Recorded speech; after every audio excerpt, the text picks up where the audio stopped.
38 days across the Pacific Ocean. Non-stop. No engine.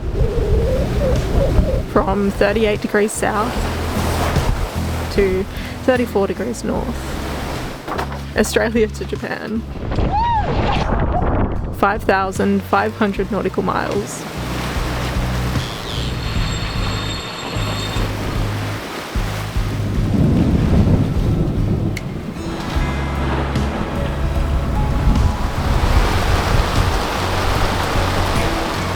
Just my mum and I aboard for the journey. I feel like we're never going to get out of this. It's just like engulfed us.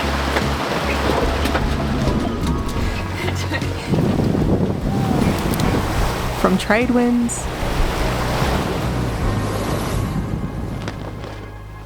to the windless doldrums.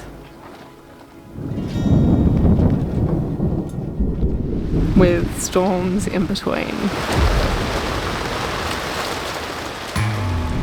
To Neptune! It's not bad actually. Oh. Just us and the creatures we meet. We have a hitchhiker. I've been wanting a booby bird for days. Oh! Whale! Oh! All as we traverse the ocean's endless expanse. One sec.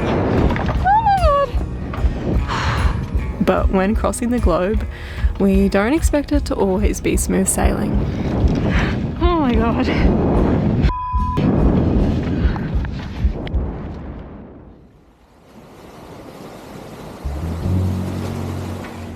Mum says I'm a chip off the old block, and perhaps I do see myself following in her footsteps. But a boat doesn't tread on land, so I guess I'm following in her ocean wake. Sailing and boats have always been a part of my life. Having keen sailors as parents meant by one, I was living aboard our family yacht and sailing Australia's coast. The sun, the salt, the sea, it's in my blood. At the age of 19, after a sailing hiatus through my early teenage years, I rediscovered the beauty in sailing. The idea of living minimally and having the freedom of travelling with your home to idyllic destinations that are only reached by boat consumed my thoughts. This is the remote, wild, everything that we're chasing in sailing. So before I had ever owned a car, I took a risk and bought my small sailboat. And for the past 5 years, with my partner Simon and my cat Chili, we've been slowly circumnavigating Australia while completing our degrees online and documenting our journey. My childhood of sailing certainly helped, but the responsibility of boat ownership was the biggest learning curve of my life. But over the years, my skills and confidence have grown. You're like, will we end up in the right spot? And I think we will end up in the right spot.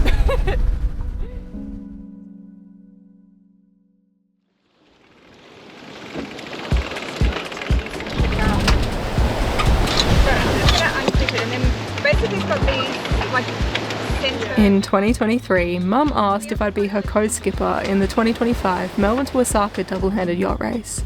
It felt like a crazy idea, but it felt crazier to decline the opportunity.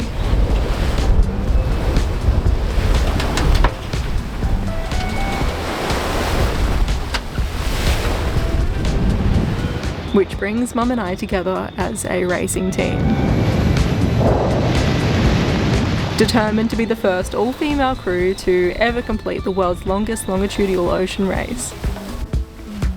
The Isaka Cup departs from Phillip Bay and takes competitors up the east coast of Australia, through the Solomon Sea and crossing the equator into the North Pacific. Competitors then weave through the scattered reefs and atolls of Micronesia before passing the Mariana Islands and taking the home run to Osaka. It's estimated this voyage will take between 5 to 6 weeks, a time at sea that you can only attempt to mentally prepare for. Luckily for Mum and I, sailing together feels natural. We're in sync with one another and can read each other like a book. We've sailed together for my lifetime, but it was the thousands of miles back from Japan to Australia following Mum competing in the last Isaka Cup that proved we were a good team. It was also after the last race event that Mum found the confidence to start her sail training school, spending most of her time nowadays out on the water teaching aboard Fika.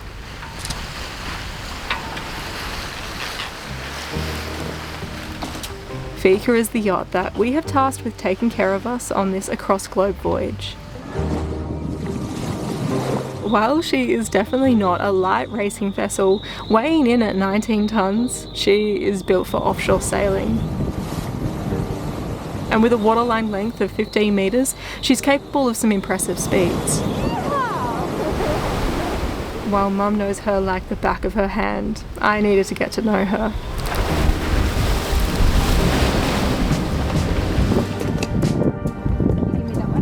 So we got to training. Sailing to Australia's offshore islands,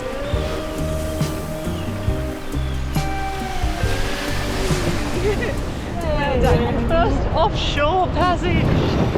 And competing in the world famous Sydney to Hobart yacht race. So that was our very first race start together.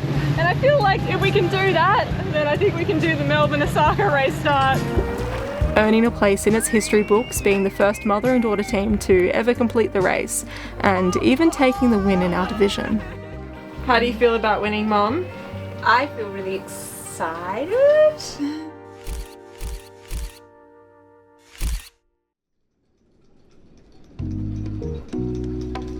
With Mum and I feeling elated with a new sense of confidence from our victories, it was time to turn all our efforts to getting the boat ready for the next start gun. We had a mere 3 months to go, and it was all hands on deck. Simon and I have had to put our lap of Australia on hold, finding Nakama a secure berth and saying goodbye for now. Our prep time in Melbourne is a chaotic blur. The lists only grew as the time we had rapidly disappeared. In the final 2 weeks, life was quite literally at a running pace from early morning to evening. The boat was lifted for fresh bottom paint and prop speed, as we didn't want a single barnacle disrupting our momentum through the water. There were major jobs, and then the odd job that seemed minor, but would make all the difference to our comfort in the steamy tropics. A good working fan was absolute priority because I know how bloody hot it is up in the doldrums. This is going to make a huge difference. We were converting Fika from a cruising yacht to a race boat. The Rockner anchor was getting a well-earned holiday as racing sails made their way on board.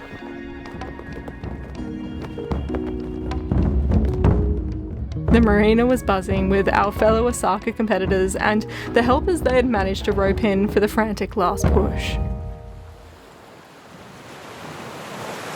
It's chaos in these final days before we push off as we make the final touches to the boat, but she's slowly coming together for the 5,500 nautical mile voyage that we anticipate will take anywhere between 35 to 45 days. It's been a priority to make sure that Fika has plenty of power for our needs, so we'd like to just say a huge thank you to Renergy for jumping on board and sponsoring this week's video.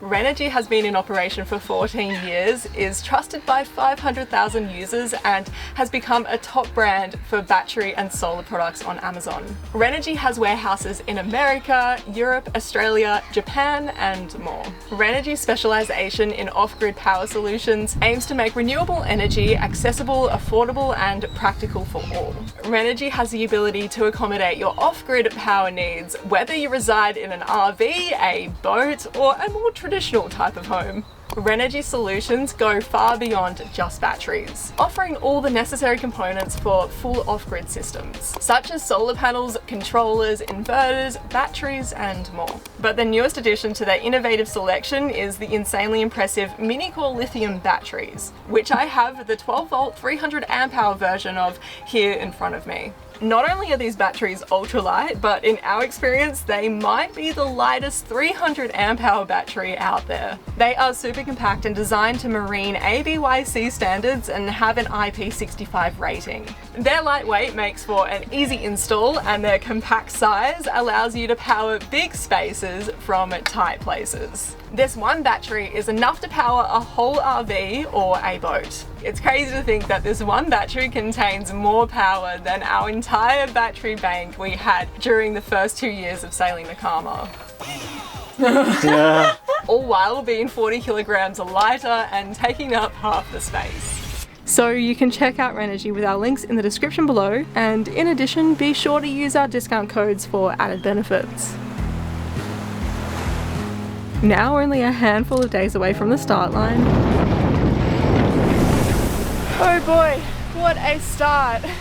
It was finally time to load Fika with fresh and non-perishable food. While some competitors opt for freeze-dried or ready-prepared meals for a journey such as this, with a large fridge and freezer, this is not our preference.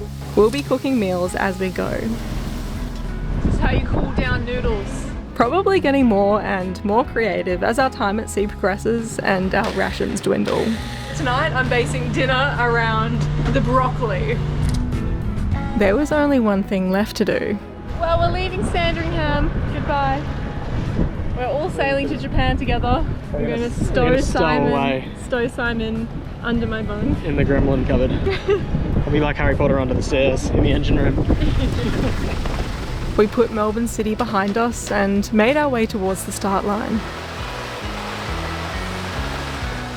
These last 24 hours felt surreal. It's been over 2 years of preparing for this event, and the last months leading up to the start of it have been such a whirlwind that I've barely had a second to grasp what Mum and I are about to do.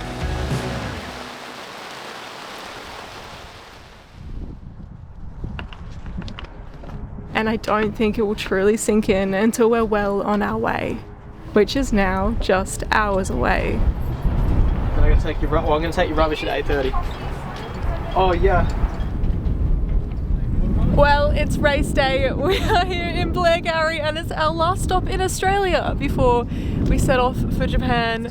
So we're just tidying up the last few things aboard Fika. We have a race briefing this morning and then we'll be pushing off and heading to the start line.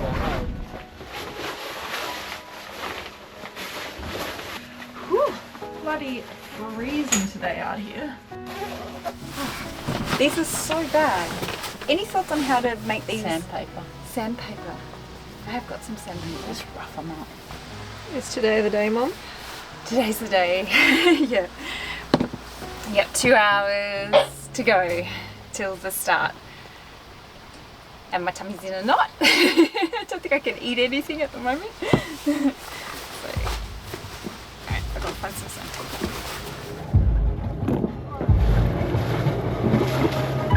We cast ourselves free from Australia's shore and join our competitors that are beginning to congregate at the start line. Yeah, it feels quite surreal that we're finally here, I think. Yeah. It's been a few years in the making, and yeah, it's pretty crazy that today is the day that we're setting off. Leaving loved ones who spectate our departure is the hardest thing in this moment. They're just there, but the only way we'll be able to embrace them once again is by getting our sails up and sailing that 5,500 nautical miles to Osaka. So let's get this race underway.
This start was different to the Sydney to Hobart, like the difference between the start of a sprint to a marathon.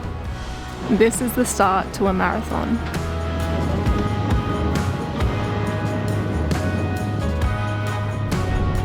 It feels like the other boats are more like comrades than competitors. While we do all want to get there first, more importantly, we all want each other to make it to the other side safely. So we ease our way across the line.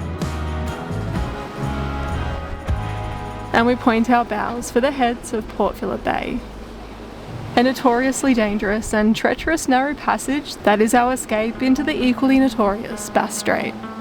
It's like this little neck, a bottleneck of Port Phillip Bay, and so all this water has to rush in and rush out. So it's really important to time it for slack water. Port Phillip Bay covers roughly a 2,000 square kilometre area, and with every change of tide, this water pushes through this 1 nautical mile gap.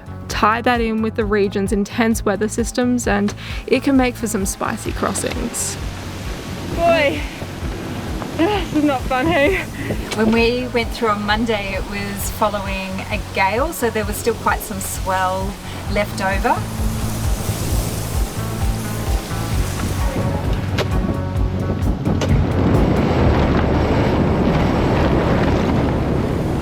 Also, we have an exclusion zone, so we have to avoid sort of the main channels. So we were far over to the west on the Point Lonsdale side, so it was even rougher on that side, and there were breaking waves, you know, only really 100 metres or so from us. Okay, you ready? Yeah, I'm going to go forwards again. Do you think I need to? See how we go. Okay, attacking. We had headwinds trying to get out through the heads, and we didn't have enough wind to use the stay sail, so we were using the full head sail. So every time we tacked, the head sail got caught on the stay sail, and every time we tacked we'd lose a couple of minutes just trying to tack, but we were having to tack really frequently to get out. So it was, yeah, pretty messy and challenging getting out.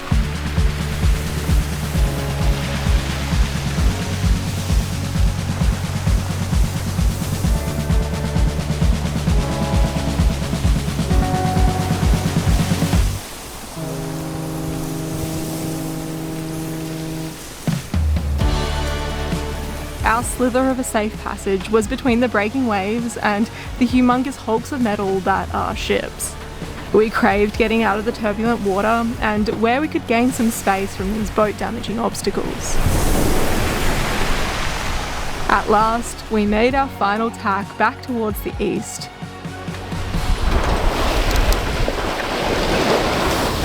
We slowly put distance on the narrow heads and could release the breath we didn't know we were holding.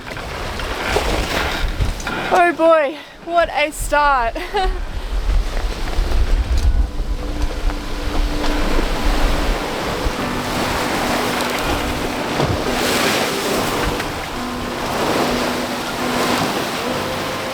It was only once the adrenaline settled and I took in the last views of Australia's mainland that I had a moment to begin pondering and processing.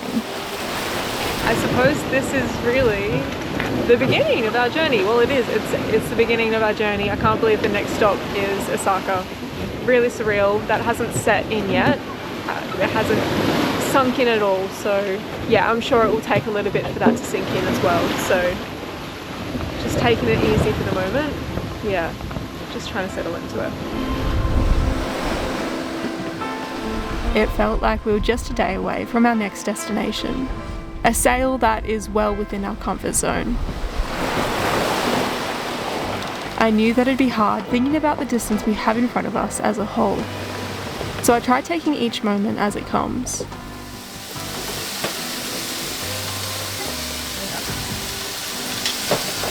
But as we enjoy our first meal out here, a veggie packed stir fry, and as darkness follows shortly thereafter, I'm reminded of just how many evenings we have to Japan.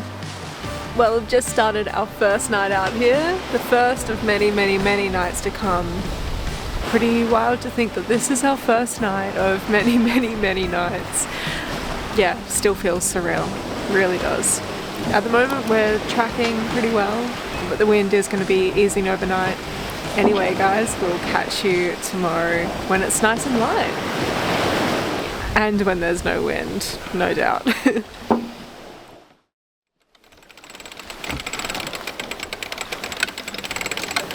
Contrary to the gale force westerly winds that blasted through here only less than 48 hours ago, for the coming days it was forecasted for a large windless hole to sit over eastern Bass Strait. And already on the morning of the second day, we were beginning to feel the effects. It was a frantic panic getting the spinnaker flying. Mum hastily wrangled the spinnaker from the aft locker to foredeck before yelling down at me in my bunk fast asleep to help her raise the sail that was in a twisted mess. And why were you in such a rush to get the spinnaker up? Because Blue Moon went past with their huge spinnaker and I'd watched them getting it up. It's time for us to start getting our spinnaker up. Here comes Blue Moon up behind us with their huge symmetrical kite. So I need Snoopy up. But by the time I got it out of the aft locker, which I had to unpack to get out of the aft locker, then drag it forward, and then because we haven't used any of the spinnakers since Christmas time, they're all a bit tangled up and knotted, so I sort of had to sort it all out. Yeah, so it's been quite a process just trying to get the kite up, and now I'm really, really hot.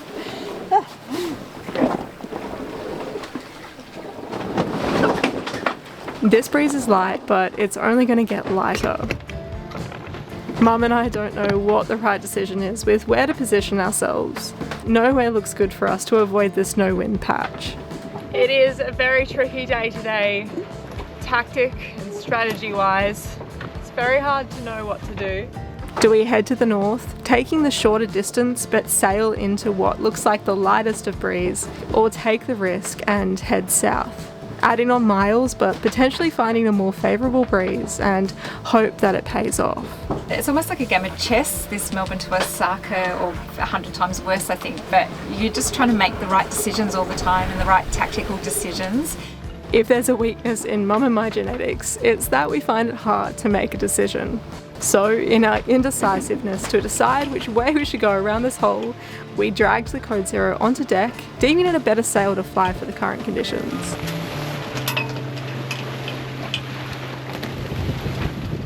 But when it was time to ease the halyard and let the spinnaker drop, Ready? Yeah. It's down. Something's not right.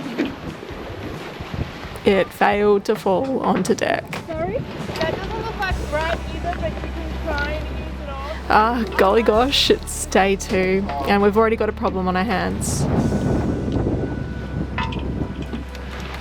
We did what we could from deck, desperate to solve the problem because the next approach involves a very precarious and very steep climb. Oh, I can't see anything straight. Well, a bit of an unexpected mishap. We can't get the spinnaker down, and guess who's going up the mast? Well, I didn't expect to have to come up the mast in the middle of Bass Strait, but here we are.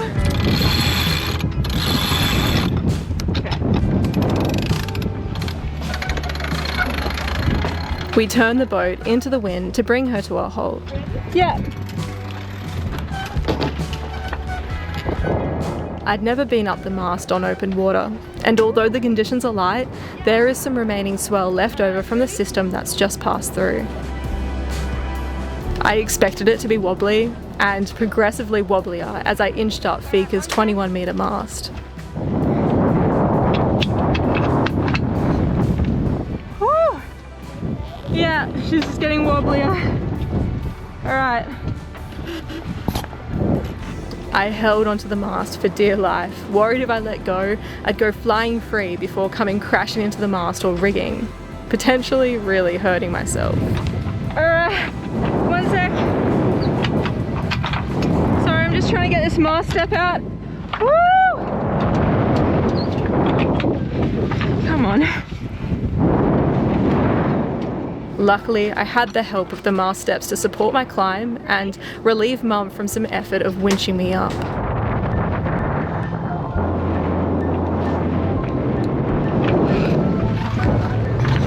Oh my god!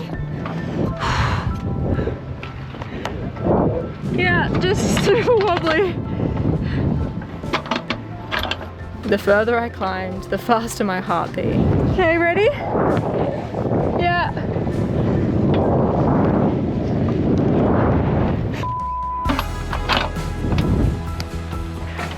my god, this is kind of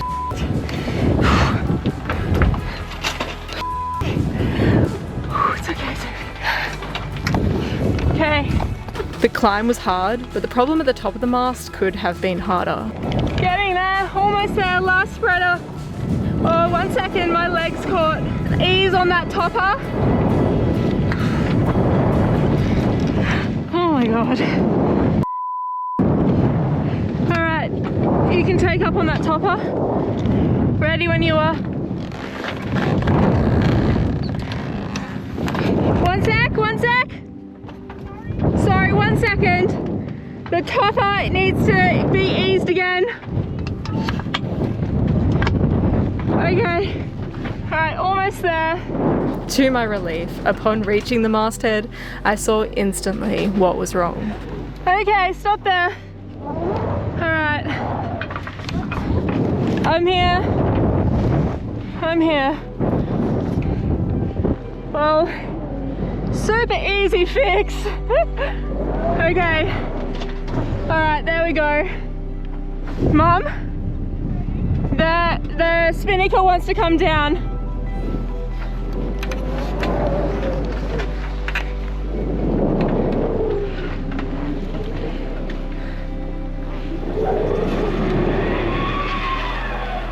Woo! Day 2, baby. She is getting exciting. We had a jam spinnaker and it was very, very simple fix. Part of the soft shackle thread had just been caught on a shackle up here, which was stopping it from coming down. So problem solved and I can come down. Whee! She is wobbly up here. Oh my god. Whew, that was quite a scare coming up the mast. This is my first time going up the mast while underway. We are heave 2, which makes a difference, but it is still very wobbly up here. Great view though. How's that? Melbourne to Isaka, baby. Alright, should probably get down now. Alrighty, Mum, let's... Ah! Alright, I'm ready.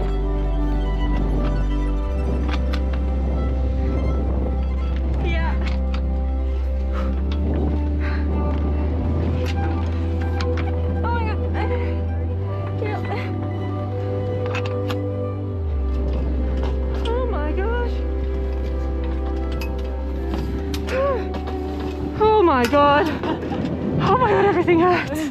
Oh, well done you. Good job. Lucky that it was such a simple fix, but kind of frustrating as well. Just a little soft. It was like a thread of the soft shackle that was stuck on a reel, on the screw on the reel shackle. So it's a bummer. Wow. While the stock halyard was an inconvenience and cost us valuable miles in this last breath of wind, it proved that Mum and I were capable of problem solving and working together to overcome these inevitable mishaps that are sure to present themselves along the way. The Code Zero was finally put to work, and we decided to head further south into southern Bass Strait to hopefully find some more breeze.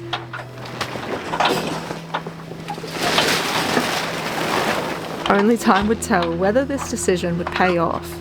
In this moment, we were only losing wind. We feel like we've just fallen into the inevitable hole that we knew we were going to get at some point today. We expected light wind during this trip. It's a certainty with crossing hemispheres. But at 38 degrees south, we didn't expect to have doldrum-like conditions this soon. Well, we're coming into night 2 out here. It is an absolutely stunning, stunning, stunning sunset. I mean, it's been a beautiful day, but we really have not made any progress. We are still floating off Deal Island. We've had eyes on it since this morning and we're still here. Kind of frustrating. Mum and I don't really know what to do, but we're kind of powerless in this situation anyway, so let's just enjoy this beautiful sunset and I think we'll eat some dinner.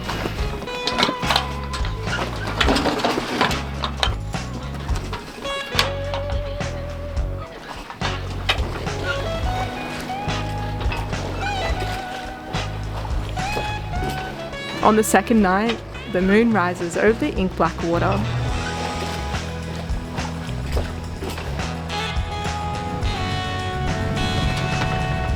Stars fill the sky and phosphorescence sparkle in our wake. But our bow points for the South Island of New Zealand.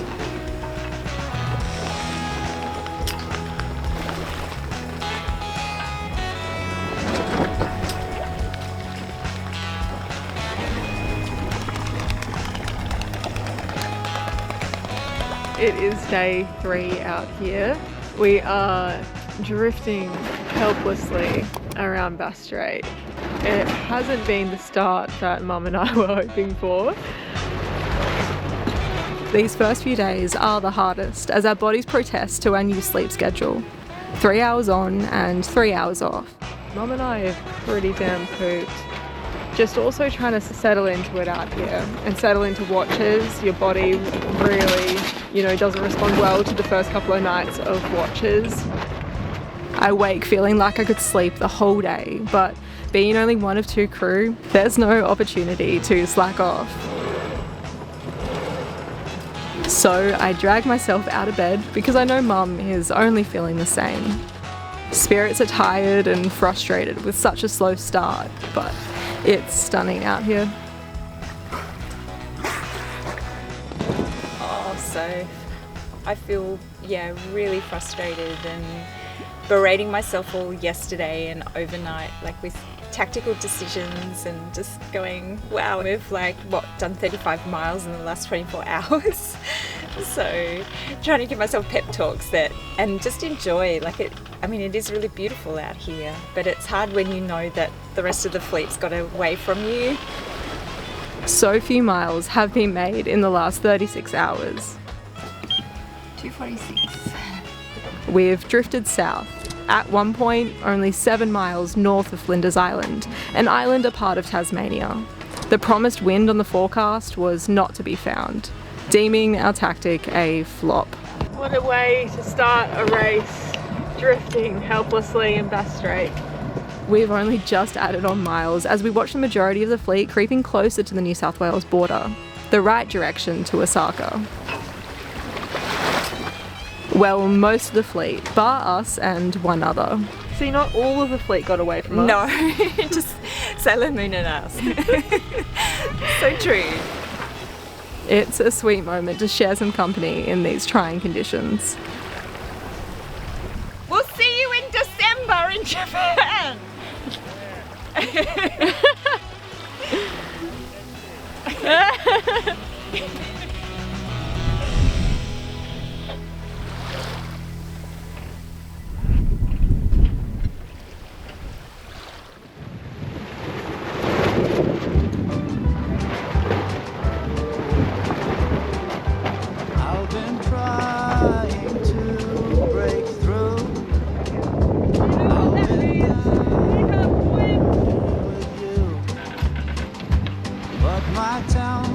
Have often failed, and the way the day I sailed, it was gruesome to remain. What I mostly did was to complain. And with every failed attempt, Well, we've had some wind come in and we are almost steering our course, which is a miracle really. We haven't done that for the last 2 days, so that feels good. Code Zero's away, head sails out, and hopefully this continues to build.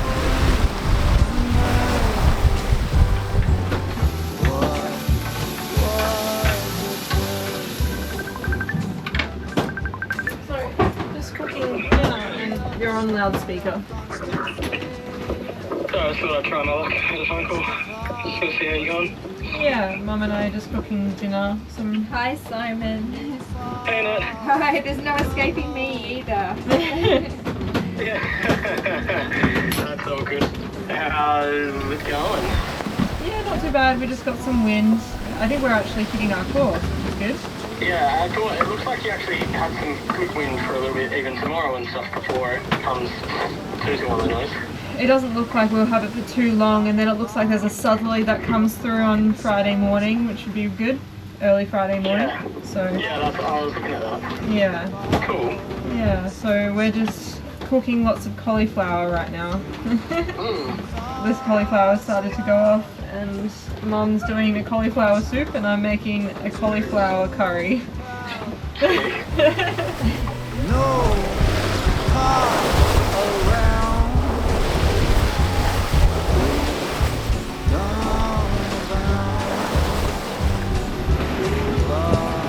Sailing over. I'll push over. But now I'm a drover. I'm a rover. An obstacle crossover.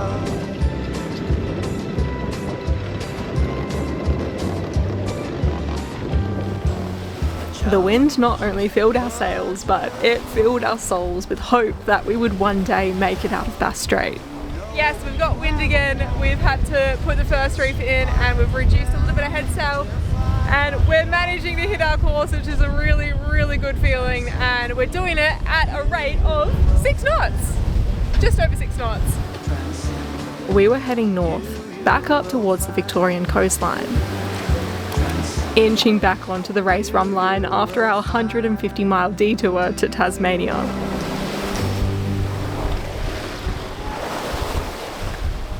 It wasn't promising that we would have this favourable wind for long, so we made the best miles we could while settling into our 3rd night in the Melbourne to Osaka double-handed yacht race. Is it okay? It's good. Yummy.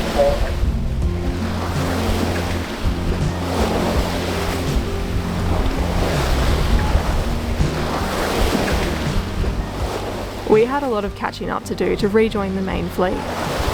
But when our hydraulic system begins collapsing, we start to worry more about losing our mast and our ability to stay in the race. We went to pump on the baby stay and there's no tension in anything. The baby stay is not, I suppose, so critical, but the back stay is the most critical component of our rigging. So if the back stay is really loose, our mast is not supported. You can subscribe to continue to follow our journey. This is just the first of our race series to Osaka. And we can't wait to share all of the action with you. I feel like we're never going to get out of this. It's just like engulfed us. How's that? Melbourne to Osaka, baby. Well guys, if you're still here, I really hope you enjoyed the video. And yes, Simon's here with me. It's probably a bit of a surprise considering None of you know that I'm a magician yet. Yeah. He's just surprise appeared mid-ocean. Told you I was going to hide in the fridge. Yeah, So, yeah. What probably is no secret to a lot of you is that it's been 2 months since we last uploaded a video and the race is actually over. Yes, we're sorry that we have been away for like I think it's over 2 months now. Obviously we had the race to do and then obviously we spent a bit of time in Japan and then unfortunately on the way from Australia to Japan I lost my editing laptop, so we also spent a few weeks on hold without an editing laptop. And despite our best efforts to have it fixed in Japan, we weren't able to. So it kind of meant delays getting it fixed, delays sourcing a new one, and by the time we got a new one, we're now underway. We're underway again. We have left Japan and yeah, we're en route back to Australia delivering the boat. So Soap's been doing an absolutely outstanding job. I don't know how she does it down below as we've been sailing, holding onto the walls and editing. Yes, this episode is brought to you from the middle of the ocean. But there's a will, there's a way, and we've been trying to do it underway at the moment. So yes, thank you for your patience. I'm so glad to have this out finally to you, and I cannot wait to begin sharing the rest of the series with you as well. We're really hoping for fortnightly hoping for fortnightly releases. As you can tell, we're out in the middle of the ocean. Yeah, so that's at the mercy of the elements. So we'll see how we go, but we're aiming for that. And I guess I would like to also just say a huge thank you to our good friend John from Portland Road, Sailing the Whitsundays. If you ever want to charter a catamaran, he's your man. He's your man. Up in the Whitsundays. But John, he managed to get all of those epic drone shots at the start of the race, and honestly the start wouldn't have been anything without those drone shots, so thank you so much, Our John. Drones were all aboard Fika, so we had to phone a friend for that one. And he certainly delivered, yeah, so he delivered. thanks John. Thank you, John. Thanks for bringing Kath along, because she's better company. Yeah. I also wanted to say a huge thank you to my great uncle Rudy, who was standing on the beach getting these incredible shots of us going through just behind the back of the breakers. That is some insane perspective, and again, that wouldn't have been anything without those shots, so thank you to my great uncle for those ones too. As always, an absolute massive thanks to patrons that have also been patient with this, although they've been getting updated behind the scenes and doing all that. But thanks for helping make this whole video series possible. Couldn't do it without you. We always say you're the complete and utter lifeblood of this show, and this series is no different. So thanks for your patience in us delivering it. Really hope you continue to enjoy what's still to come. And yeah. Anyway guys, alright, we'll leave you there. Lots of love, thanks for tuning in. I hope you enjoyed, and we'll see you for the next action-packed race video. Sometime soon. Sometime soon. Coming to you sometime soon. Coming to you in who knows. And we're working on it. Please know we are working on it. Yeah. Alright, bye guys. Thanks guys. Bye.